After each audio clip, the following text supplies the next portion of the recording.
చాలా మంది pregnant patients, madam మేము లెఫ్ట్ సైడ్ పడుకోలేకపోతున్నాం, నిద్ర పట్టట్లేదు అంటారు. లెఫ్ట్ సైడ్ పడుకోవడం ఇజ్ ఇట్ కంపల్సరీ, అసలు is it really worth it అనేది ఈరోజు మనం డిస్కస్ చేసుకుందాం. This is doctor Pappu Shanti from Shanti maternity and infertility clinic. 9 months ఒకవైపే ప్రతిరోజు పడుకోగలుగుతారా? 9 months ఒకవైపు పూర్తి నైట్ అంతా పడుకోవడం ఎవరి వల్ల కాదు. యూజువల్లీ ఇందులో కాన్సెప్ట్ ఏంటంటే, ఇనీషియల్ ఫస్ట్ స్టేజెస్ లో 3 to 4 months pregnancy first 3 to 4 months లోని మీరు ఎటు పడుకున్నా పెద్ద డిఫరెన్స్ ఉండదు.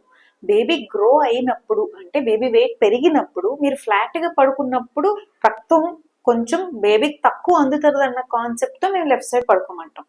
కానీ పూర్తిగా 9 months ఎవ్వరూ ఒకవైపు పడుకోలేరు. సో పొరపాటున నిద్రలో ఫ్లాట్ గా పడుకున్న, రైట్ సైడ్ తిరిగిన బేబీకి ఏదో అయిపోతుంది అన్నది ఇట్స్ రాంగ్ కాన్సెప్ట్.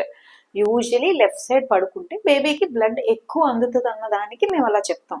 కానీ వెయిట్ పెరిగే కొద్దీ మీరు లెఫ్ట్ సైడే పూర్తి నైట్ పడుకున్నప్పుడు ఆ వెయిట్ కి డెఫినెట్ గా అటు సైడ్, అంటే ఆ లెఫ్ట్ సైడ్ నమ్నెస్, క్రాంప్స్ ఇవన్నీ రావచ్చు. So it is good that if you can sleep on the left side. కానీ లెఫ్ట్ సైడే పడుకొని నిద్ర మానుకొని బీపీలు తెచ్చుకోవడం ఇట్స్ నాట్ వర్త్ ఇట్.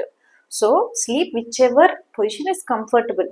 పొరపాటున అటు ఇటు లెఫ్ట్ రైట్ మారినంత మాత్రాన ప్రెగ్నెన్సీకి ఏది అవ్వదు. So this is about left side sleep in pregnancy.